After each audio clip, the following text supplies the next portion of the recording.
doa kita dengan belum berigo dari pun sampai akhir suara suara para bapak ibu semuanya dari ibu Allah ngomong gizi Apaan?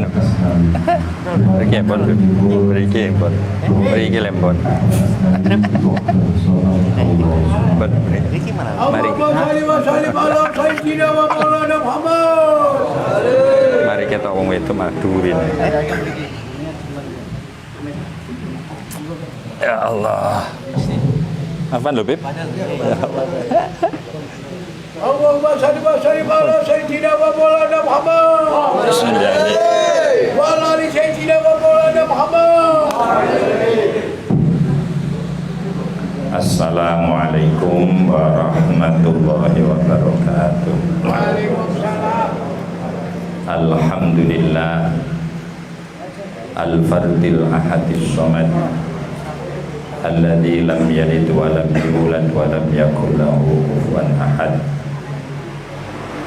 Wassalatu wassalamu ala sayyidina Muhammadin qasimil imdad li jami'il ibad wa saqi kuusil irsyad li ahlil widad wa ala alihi wa ashabihi wa tabi'ihi wa muhibbihi ila yaumil liqa'i rabbinal alim al-azim al-karim fi ahsanil bilad dari syurur wal hubur daril jannah amin insyaallah. Amma ba'd, panjenenganipun Habib Muhammad Maliki Al-Attas, panjenenganipun Habib Ali Zainal Abidin, Habib Abu Bakar, Habib Alwi, Habib Huda, saha sedaya para habaib ingkang sami rawuh ingkang kula mulyakaken. Volumene diciliki ben cetha kalih basa. Sedaya Romo Kiai ingkang kula mulyakaken, hadirin hadirat jamaah selapanan majelis Habib Muhammad Maliki Qutbil Anfas ya. Majelis Ta'lim Qutbil Anfas. Sedaya jamaahipun ingkang kula mulyakaken, alhamdulillah dalem niki dalem ditimbali kalayan Habib Muhammad Al-Attas kabure nderek sowan wonten majelis mriki salajeng dipun paringi wekdal kabure matur minangka kangge lengkapi acara. Saestu zaman menika zaman sing kebak fitnah. Sedaya kala wau di antara ingkang cepet merebak fitnah yaiku pengaruhipun HP. Luwih-luwih sing sami nyepeng aplikasi WA. WA itu komentar yang tanpa batas. Mengenai zaman WA itu nenggo-nengno mesti ora ono mandeke. Wah, ora mandeke. Jadi iki zaman wong bodho sing paling bodho iku wis ngomentari ulama-ulama sing alim. Wong maca Quran urung fasih wis wani nyalahno Imam Syafi'i sing apal hadis 1 juta lebih, punya murid Imam Ahmad bin Hanbal hafal hadis 1 juta, punya murid Imam Bukhari hafal hadis 700.000, punya murid Imam Muslim hafal hadis 600.000. Lho kok ada Kang Muslim hafal hadis 3 iji iku wae lentut teko tanggalan. Wani nyalah-nyalahno Imam Syafi'i. Yang punya murid Imam Ahmad bin Hambal. Imam Ahmad bin Hambal punya murid Imam Bukhari. Imam Bukhari punya murid Imam Muslim. Ini namanya zaman penuh fitnah. Kula piyambak jane wis setengah bosen ngomong. Ini kula temen ngaji nganggo ngomong niku wis akeh wong salah paham, akeh wong ngawasi, akeh wong hasud, akeh wong macem-macem. Pramila monggo mulai dikulinakno nek ngendikan ngangge pedoman. Wonten hadis sing diwaos, wonten ayat Al-Qur'an sing diwaos, wonten dawuh-dawuhipun para wali-walinipun Allah ingkang diwaos. Kejawi tiang-tiang hasud boten saged ingkar dawuh-dawuh kala wau diwaca tok senajan durung paham niku sampun beto pengaruh barokah. Nah, barokah niki sing angel. Al barokatu fil akabir. Berkah itu dititipkan oleh Allah pada apapun dan siapapun, orang-orang besar di mata Allah. Itu berkah. Terkadang Allah menitipkan berkah pada air, namanya air Zam-Zam. Terkadang Allah menitipkan berkah pada batu, namanya Hajar Aswad. Hajar Jahannam hari ini. Hajar Aswad. Terkadang dititipkan pada tongkat, tongkatnya Nabi Musa, bukan tongkatnya saya. Apalagi Mbah, oh iya, tongkat untuk dada ini. Mau dikei undel-undel ben rada angker. Terkadang berkah justru dititipkan pada hewan, pada tumbuh-tumbuhan yang paling istimewa. Apapun dan siapapun yang punya hubungan erat dengan Rasulullah, semua dititipi berkah oleh Allah Subhanahu wa ta'ala. Tongkat Rasulullah menjadi berkah, sorban Rasulullah menjadi berkah, nama Rasulullah disebut mendatangkan berkah. Apalagi akhlak Rasulullah diikuti, selalu bercucuran berkah. Cucu-cucu Rasulullah dititipi berkah, darah Rasulullah membawa berkah. Sampai ada ulama mengatakan nun sewu seni sahabi abinipun Rasulullah membawa berkah. Ba'dul ulama mengatakan, kalian tahu apa makna rahmatan lil alamin? Rasulullah memberi rahmat kepada semua alam, baik manusia, hewan, jin, malaikat, orang Islam, sampai orang kafir sekalipun merasakan rahmat itu. Ba'dul ulama mengatakan, kenapa Rasulullah setiap kencing, BAB terus hilang? Karena langsung diurai oleh udara dan bercampur dengan oksigen, dan oksigen dihirup seluruh makhluk hidup. Masya Allah, rahmatan lil alamin. Apapun dan siapapun yang punya hubungan erat dengan Rasulullah, di situ dititipi berkah oleh Allah Subhanahu wa ta'ala. Seorang ulama besar, ada seorang habib datang membawa tongkat. Kalau tidak salah ini masih pada masa Imam Ahmad bin Hanbal, jadi masih dekat dengan masa sahabat. Habib yang rawuh membawa tongkat, ternyata itu tongkatnya Rasulullah Sallallahu Alaihi Wasallam. Ditanya sama ulama besar, ini tongkat dari mana? Ini dari kakek dari kakek, dari Rasulullah Sallallahu Alaihi Wasallam.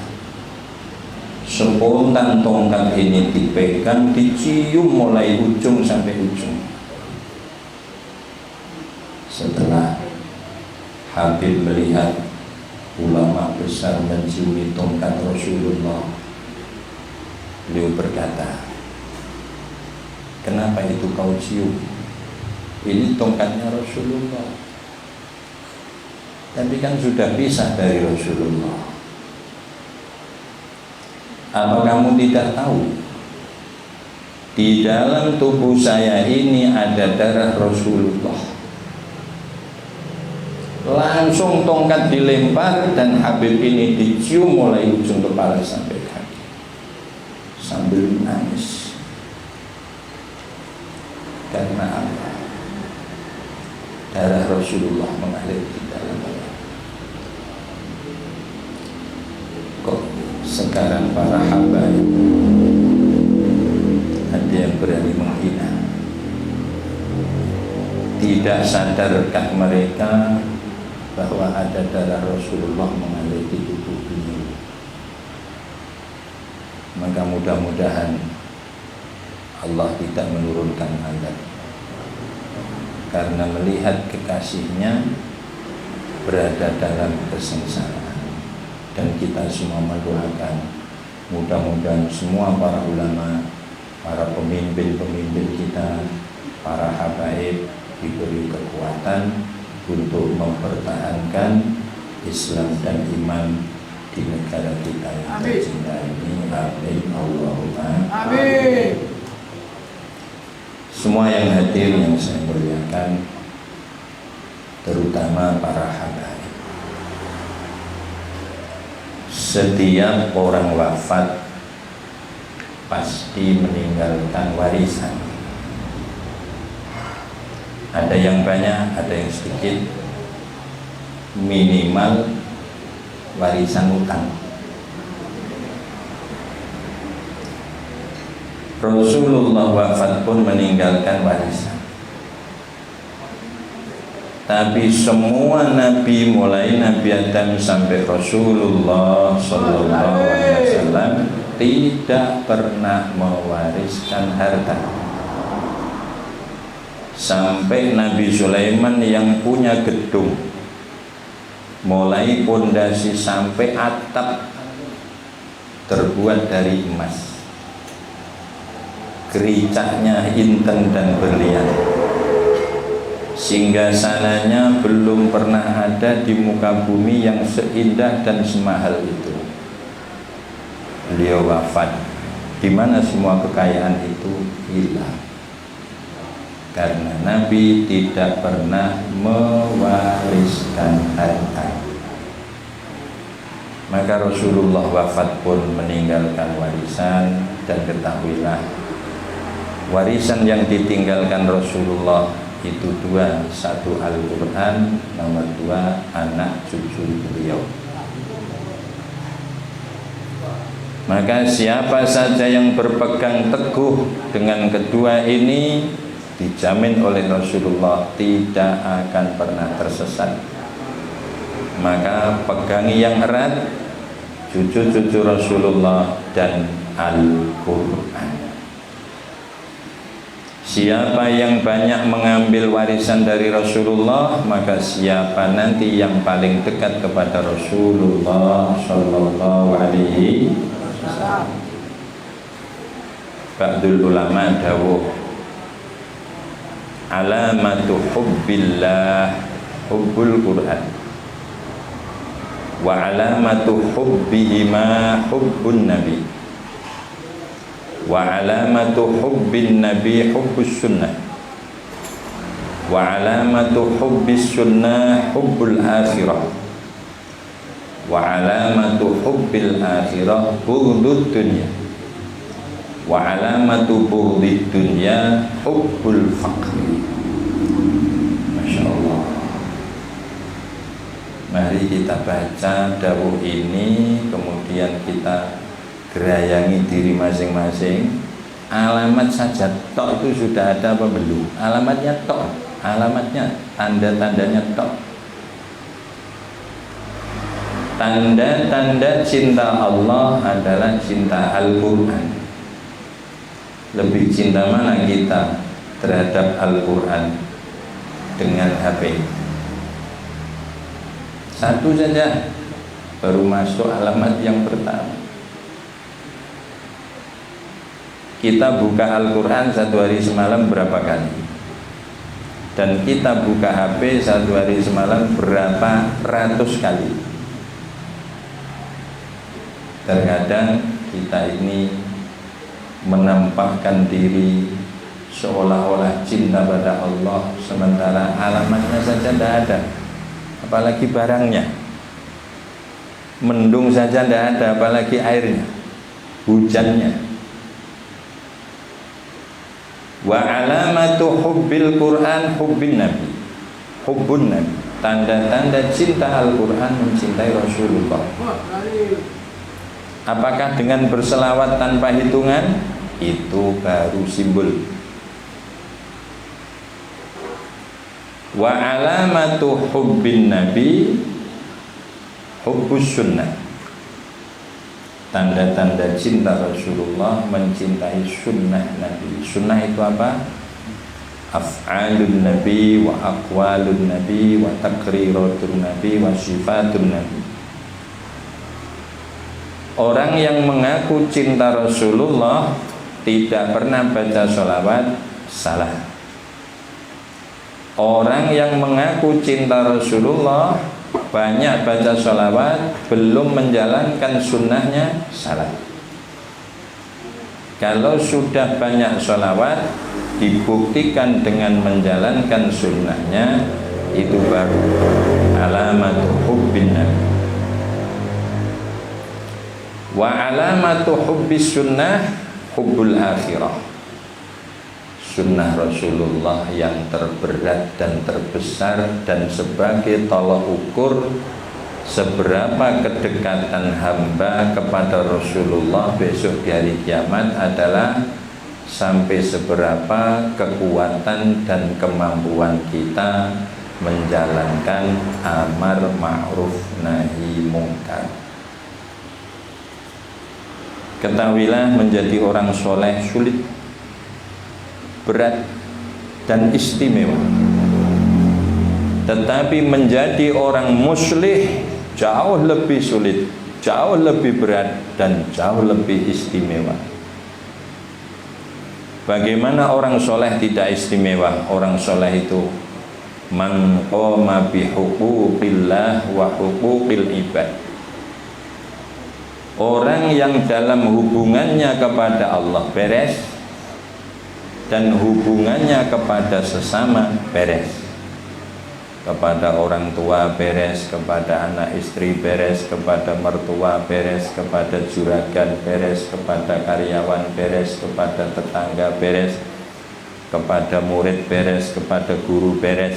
Setelah beres semua, baru jadi orang solih.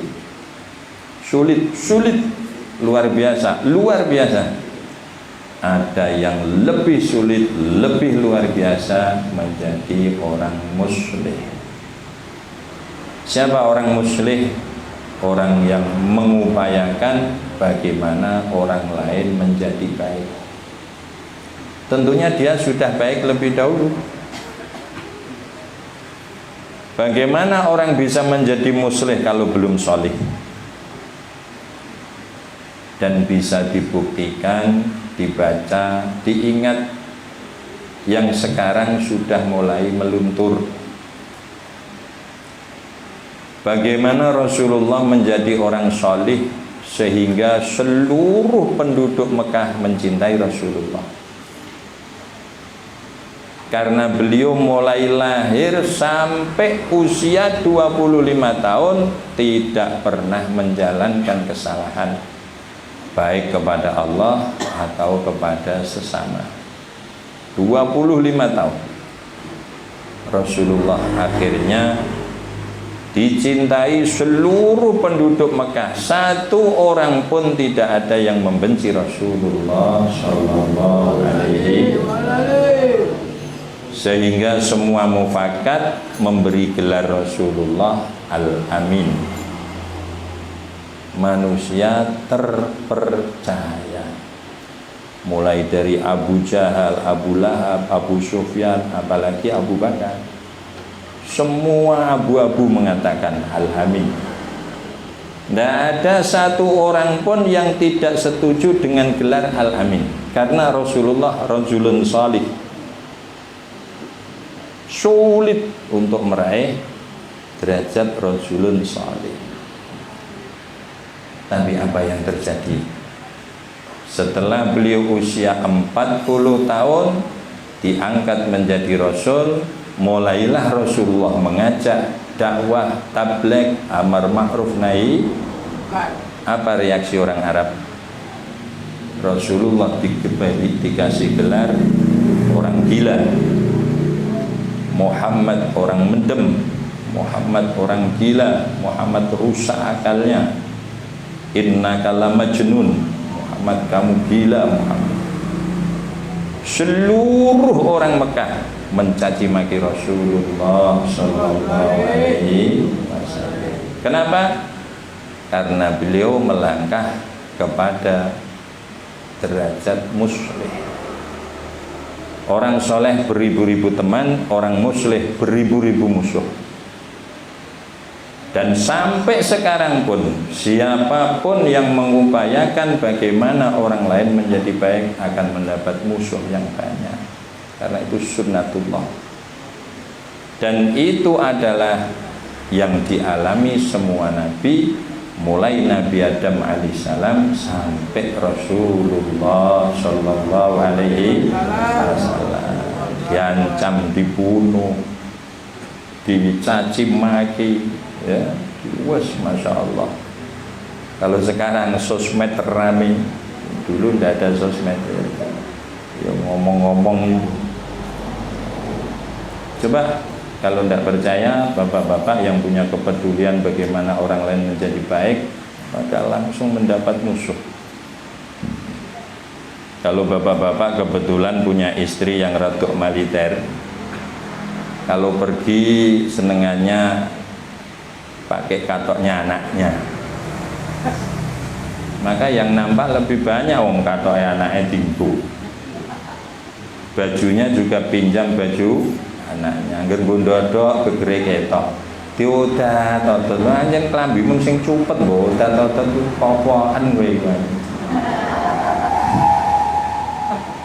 Karena suaminya merasa risih dengan perbuatan dosa istrinya, diingatkan, "Dek, mbok kamu itu nutup aurat." Apa yang terjadi? Kamu itu langsung malam dipanjal oleh merah. Berarti KI mendapat musuh langsung. Tapi kalau amal ma'ruf itu diberhentikan, akan bermusuhan selamanya. Caranya tetap dikasih tahu, "Dek, kamu sekarang istri saya, tanggung jawab ada pada saya. Sebelum kamu menjadi istriku, tanggung jawab ada bapakmu. Saya nanti yang akan tanggung jawab di hadapan Allah. Saya tidak mau nanti menanggung beban yang berat di hadapan Allah." Terus dikasih tahu, kasih tahu, kasih tahu. Mungkin membutuhkan 50 kali. Ketika dia sadar, maka semakin cinta karena dia ditunjukkan pada arah yang benar. Apa yang dialami Rasulullah? 23 tahun diancam dibunuh. Bukan waktu yang pendek, 23 tahun. Tapi setelah mereka menemui kesadaran, apa yang terjadi? Semua memuja Rasulullah, semua merasa terima kasih, semua merasa diselamatkan dari api neraka. Inilah kekuatan dakwah. Maka siapa saja yang punya kepedulian untuk bagaimana orang lain menjadi baik, maka resiko pertama mendapat musuh banyak. Kalau berhenti, maka musuh itu akan menjadi abadi.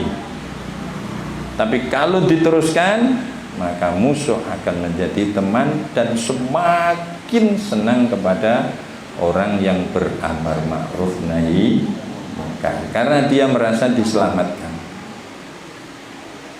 Maka siapa orang yang paling banyak mendapat warisan dari Rasulullah, yang punya nilai tinggi dan yang nanti paling dekat kepada Rasulullah, yang punya kepedulian amar ma'ruf nahi munkar. Jadi Rasulullah itu jangan dibayangno terus di rumah tengok-tengok gelar sajadah ndonga-ndonga Allahumma, kemudian tamu moro, enggak. Datang orang kafir, datangi ke rumahnya. Sampai sudah mendengar apa belum? Berapa kali Rasulullah mendatangi rumah Abu Jahal? 70 kali. 70 kali Rasulullah mendatangi rumah Abu Jahal untuk mengajak supaya masuk Islam. Mungkin kita akan bertanya, di sini kan sudah Islam semua, sudah sholat semua. Siapa yang mengajak? Sudah ke masjid semua. Siapa yang mengajak kalau tidak kita? Karena kita umatnya Rasul. Dan ketahuilah, tugas Rasulullah itu dilimpahkan kepada umatnya. Maka umat menjadi khairul ummah. Bukan khairul ummah itu terus keramatnya tok yang diharap-harap, tidak mau tugasnya. Dari mana dapat keramat kalau tidak mau jalankan tugasnya? Qul hadhihi sabili ad'u ilallahi ala basyiratin ana wa manittaba'ani. Jadi tugas amar ma'ruf nahi munkar, dakwah, tabligh Rasulullah itu dilimpahkan kepada kita. Jadi kita jangan mewarisi yang enak-enaknya tok. Enak kalau mewarisi yang enak-enaknya tok. Bagaimana bisa mendapat kemuliaan kalau tugasnya tidak kita jalankan? Maka di sini Rasulullah Shallallahu Alaihi Wasallam punya ahli waris yang tidak terhitung banyaknya, dan siapapun yang mampu mengambil warisan terbaik, terberat, terbanyak, dialah yang nanti akan paling dekat kepada Rasulullah Sallallahu Alaihi Wasallam. Itulah yang disabdakan beliau Habib Abdullah bin Alwi Al-Haddad di dalam kitab Nasaihud Diniyahnya. Maka mari kita tanamkan di dalam hati kita kepedulian kita terhadap Islamnya umat Islam. Kita kuatkan kepedulian kita terhadap imannya orang mukmin. Yang peduli terhadap umat Islam masih banyak. Bahkan ada orang kafir yang peduli kepada umat Islam. Jangan dikira Jarum itu tidak peduli. Setiap tahun itu madrasah dapat buku gratis, setiap satu anak 10 buku. Kali seluruh murid dinia yang ada di Kabupaten Kudus. Jangan dianggap yang peduli kepada umat Islam itu hanya umat Islam toh. Orang kafir itu banyak yang peduli terhadap umat Islam. Tapi yang peduli terhadap Islamnya umat Islam tinggal sedikit. Yang peduli terhadap imannya orang mukmin tinggal sedikit. Kita ini kepengennya keramat terus selesai. Tidak. Tugas Rasulullah bukan itu. Jadi bagaimana dakwah ini bisa disampaikan, maka Rasulullah masih mandat langsung, balighu anni walau ayat. Dawuh sehebat ini, Masya Allah. Setunggal balighu, taklif, sebuah beban yang harus diselesaikan. Anni tashrif, sebuah mandat besar, karena itu perintah langsung dari Rasulullah. Coba kalau kita dapat surat langsung dari presiden suruh nganterkan ke Pak Camat. Wah, kita akan bangga, selfie ngalor ngidul. Orang mangan seminggu ora ngelek. Goro-goro dititipi surat langsung ke presiden. Lah ini mandat langsung dari Rasulullah. Balighu anni.